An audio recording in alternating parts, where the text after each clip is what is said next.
So, not that has particular application to this story, but the idea that chasm cannot be bridged, I think is just truth. I will say that we have been able to find and work with women who might have believed that before, that there's nothing you can do to help me, there's nothing I can do to help myself, and I'm just scared, and that this and that. And when you empower someone to take control of their life, whether it's just through being aware of their surroundings, or whether being able to actually defend themselves against violence, it changes their attitude. It changes. We see women who come into classes that are downtrodden, and their heads are down, and they're almost wincing, ready for something to happen. And when they leave, their heads are up and their shoulders are back, and they're more confident.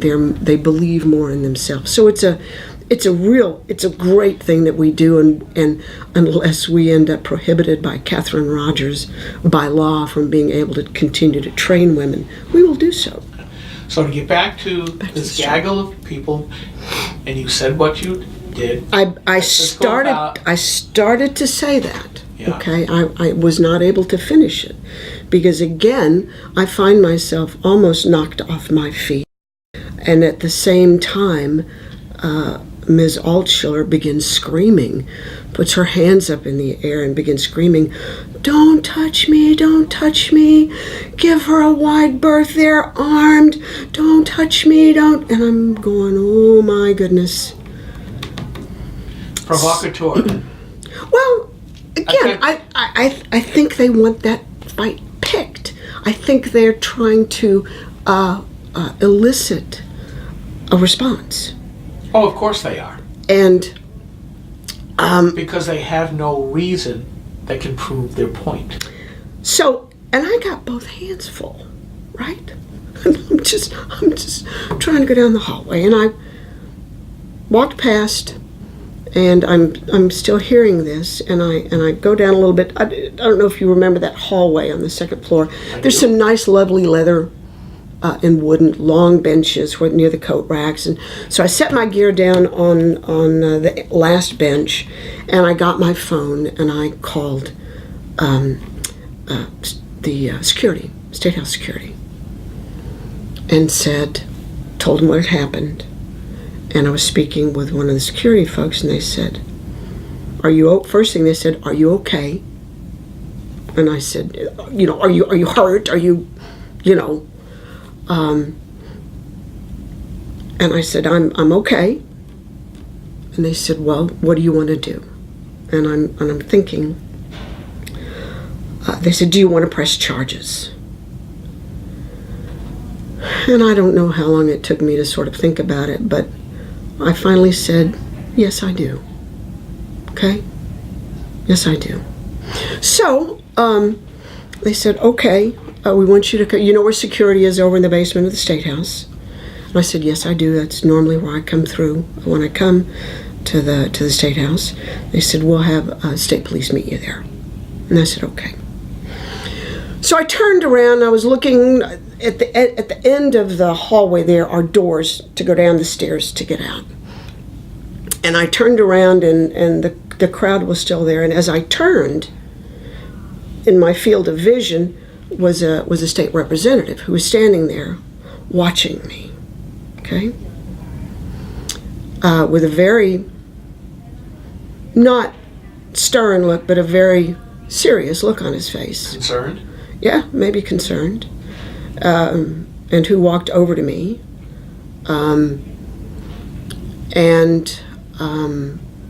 Where are you going? I don't remember if he asked me if I was okay or not. But he says, "Where are you heading?" I said, "I'm heading over to file a complaint." And he says, "Okay." And he says, I'll walk with you. And so we turned to go back to the complete other end of the hallway where the elevator banks were. And as we turned, and he's between me and the crowd there, another state representative whom I know, sort of shows up on my other side. And they walk me to the elevators, get me on the elevators, and get me down to the first floor. And from that point on, I got off and then went on over to the State House and filed that complaint. So at this point, where does it stand with the complaint process? Well, you filled out a form. Correct. No. The first thing I did, the two young troopers, just, you know, and they're just these fresh-faced young men, you know, that you just want to like feed pie and ice cream, you know, and they're just so handsome and well-mannered, and I look like everybody's grandma, so they're, you know, going, oh, because they didn't know I was an old lady, right, when they came. And so they said, well, tell us what happened. One of them stood outside, the other one came in the room, we closed the door, and he says, tell me what happened. And I did. And he said, were there any witnesses? And I said, I don't know.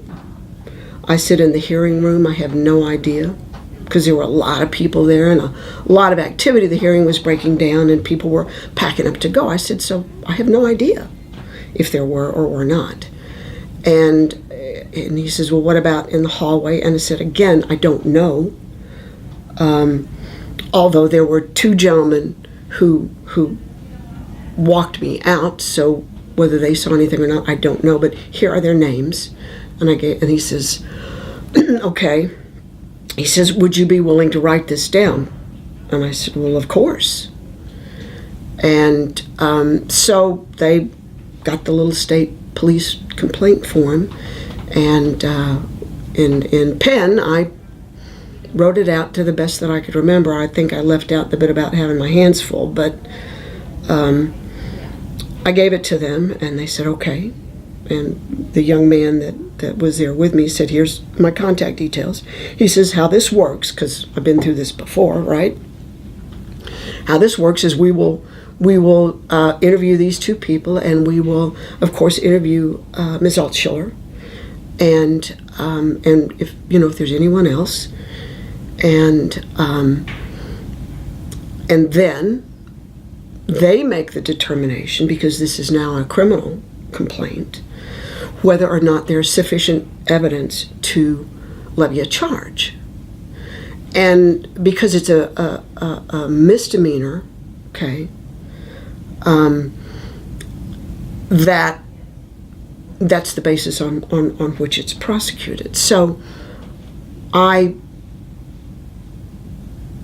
before I filled it out, I decided this time I'm going to have an attorney, okay, because I was told the last time that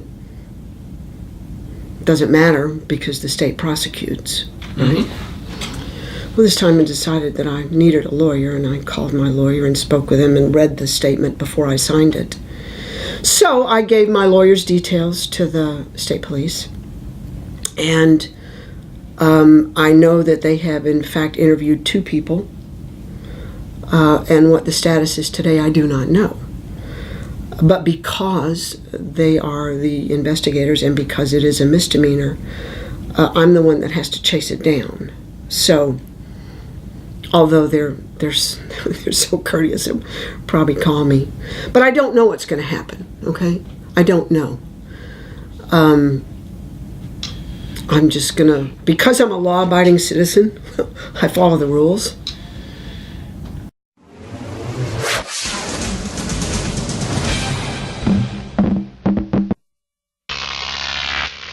Croc TV.